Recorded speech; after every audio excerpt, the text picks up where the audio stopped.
इस वक्त Gujarat investors summit चल रहा है, प्रधानमंत्री मोदी संबोधित कर गया है। इस पॉलिसी से सामान्य परिवारों को हर प्रकार से बहुत लाभ होगा। सबसे पहला लाभ तो ये होगा कि पुरानी गाड़ी को स्क्रैप करने पर एक सर्टिफिकेट मिलेगा। ये सर्टिफिकेट जिसके पास होगा उसे नई गाड़ी की खरीद पर रजिस्ट्रेशन के लिए कोई पैसा नहीं देना होगा। इसके साथ ही उसे रोड टैक्स में भी कुछ छूट दी जाएगी। दूसरा लाभ यह होगा कि पुरानी गाड़ी की maintenance cost, repair cost, fuel efficiency, इसमें भी बचत होगी।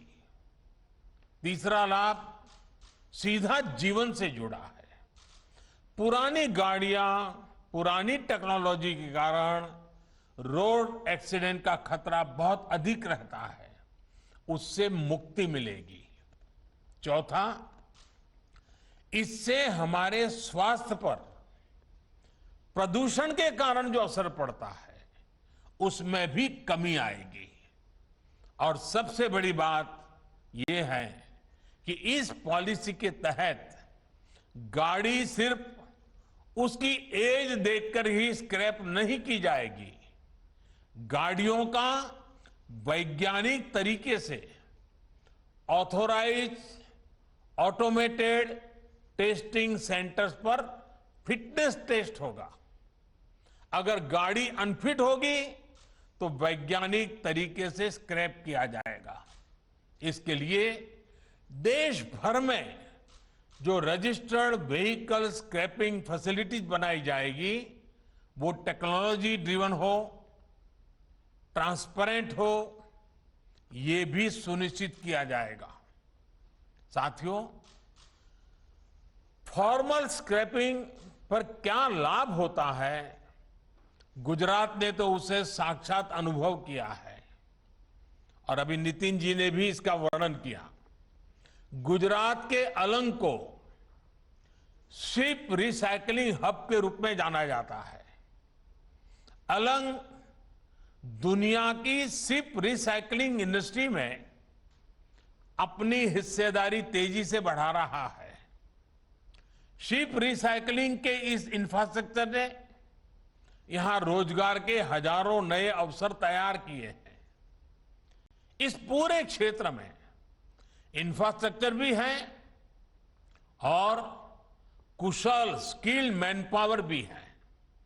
ऐसे में जहाजों के बाद गाड़ियों की स्क्रैपिंग का भी ये बहुत बड़ा हब बन सकता है। साथियों, स्क्रैपिंग पॉलिसी से पूरे देश में स्क्रैप से जुड़े सेक्टर को नई ऊर्जा मिलेगी, नई सुरक्षा मिलेगी। विशेष रूप से स्क्रैपिंग से जुड़े जो हमारे कामगार हैं, जो छोटे कारोबारी हैं, उनके जीवन में बहुत बड़ा बदलाव आएगा। इससे कामगारों को सुरक्षित माहौल मिलेगा, संगठित क्षेत्र के दूसरे कर्मचारियों जैसे लाभ भी उनको मिल पाएंगे। इतना ही नहीं, स्क्रैप का काम करने वाले छोटे कारोबारी ऑथोराइज स्क्रैपिंग सेंटर्स के लिए कलेक्शन एजेंट्स का काम भी कर सकते हैं। साथियों, इस प्रोग्राम से ऑटो और मेटल इंडस्ट्री को बहुत बड़ा बूस्ट मिलेगा। बीते साल ही हमें लगभग 23,000 करोड़ रुपए का 23,000 करोड़ रुपए का स्क्रैप स्टील इंपोर्ट करना पड़ा है, क्योंकि भारत में जो अभी तक स्क्रैपिंग होती है वो प्रोडक्टिव नहीं है। एनर्जी रिकवरी ना के बराबर है। हाई स्ट्रेंथ स्टील एलॉयज की पूरी वैल्यू नहीं निकल पाती और जो कीमती मेटल है उनकी रिकवरी भी नहीं हो पाती। अब जब एक साइंटिफिक टेक्नोलॉजी आधारित स्क्रैपिंग होगी तो हम रेयर अर्थ मेटल्स को भी रिकवर कर पाएंगे। साथियों, आत्मनिर्भर भारत को गति देने के लिए भारत में इंडस्ट्री को सस्टेनेबल और प्रोडक्टिव बनाने के लिए निरंतर कदम उठाए जा रहे हैं। हमारी ये पूरी कोशिश है कि ऑटो मैन्युफैक्चरिंग से जुड़ी वैल्यू चेन के लिए जितना संभव हो उतना कम हमें इंपोर्ट पर निर्भर रहना पड़े, लेकिन इसमें इंडस्ट्री को भी थोड़े एक्स्ट्रा एफर्ट्स की जरूरत है। आने वाले 25 साल के लिए आपके पास भी आत्मनिर्भर भारत का एक स्पष्ट रोड मैप होना चाहिए। देश अब क्लीन, कंजेशन फ्री और कन्वीनियंट मोबिलिटी की तरफ बढ़ रहा है, इसलिए पुरानी अप्रोच और पुरानी प्रैक्टिसेस को बदलना ही होगा। आज भारत सेफ्टी और क्वालिटी के हिसाब से ग्लोबल स्टैंडर्ड्स अपने नागरिकों को देने के लिए प्रतिबद्ध है। BS4 से BS6 की तरफ सीधे ट्रांजिशन के पीछे यही सोच है।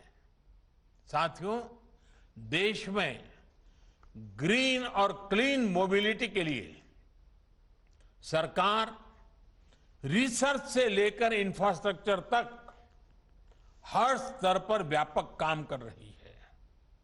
इथेनॉल हो, हाइड्रोजन फ्यूल हो या फिर इलेक्ट्रिक मोबिलिटी, सरकार की इन प्राथमिकताओं के साथ इंडस्ट्री की सक्रिय भागीदारी बहुत जरूरी है। R&D से लेकर इंफ्रास्ट्रक्चर तक इंडस्ट्री को अपनी हिस्सेदारी बढ़ानी होगी। इसके लिए जो भी मदद आपको चाहिए वो सरकार देने के लिए तैयार है। यहां से हमें अपनी पार्टनरशिप को नए लेवल पर ले जाना है। मुझे विश्वास है कि ये नया प्रोग्राम देशवासियों में भी और ऑटो सेक्टर में भी एक नई ऊर्जा भरेगा, नई गति लाएगा और नए विश्वास का संचार भी करेगा। आज के इस महत्वपूर्ण अवसर को मैं नहीं मानता हूं कि उद्योग जगत के लोग जाने देंगे। मैं नहीं मानता हूं कि पुरानी गाड़ियों को ढोने वाले लोग इस अवसर को जाने देंगे। ये अपने आप में एक बहुत बड़ा परिवर्तन का विश्वास लेकर के आई हुई ये व्यवस्था है। आज गुजरात में इस कार्यक्रम को लॉन्च किया गया है, इस पॉलिसी को लॉन्च किया गया है और गुजरात का तो वैसे भी और हमारे देश में भी सर्कुलर इकोनॉमी शब्द नया आया होगा, लेकिन हम लोग तो जानते हैं कि अगर कपड़े पुराने होते हैं तो हमारे घरों में दादी माँ उसमें से ओढ़ने के लिए रजाई बना देती हैं, फिर रजाई भी पूरी हो जाती है, पुरानी हो जाती है तो उसको भी फाड़ तोड़ करके कचरा पोता के लिए उसका उपयोग करते हैं। यानी रिसाइकलिंग क्या कहते हैं, सर्कुलर इकोनॉमी क्या कहते हैं, वो भारत के जीवन में नई नहीं है। हमें बस वैज्ञानिक तरीके से इसको आगे बढ़ाना है और वैज्ञानिक तरीके से आगे बढ़ाएंगे तो मुझे विश्वास है कि कचरे में से कंचन बनाने के इस अभियान में हर कोई शरीक होगा और हम भी और नई नई चीजें आविष्कार करने की दिशा में सफल होंगे। मैं फिर एक बार आप सबको बहुत बहुत शुभकामनाएं देता हूं। बहुत बहुत धन्यवाद।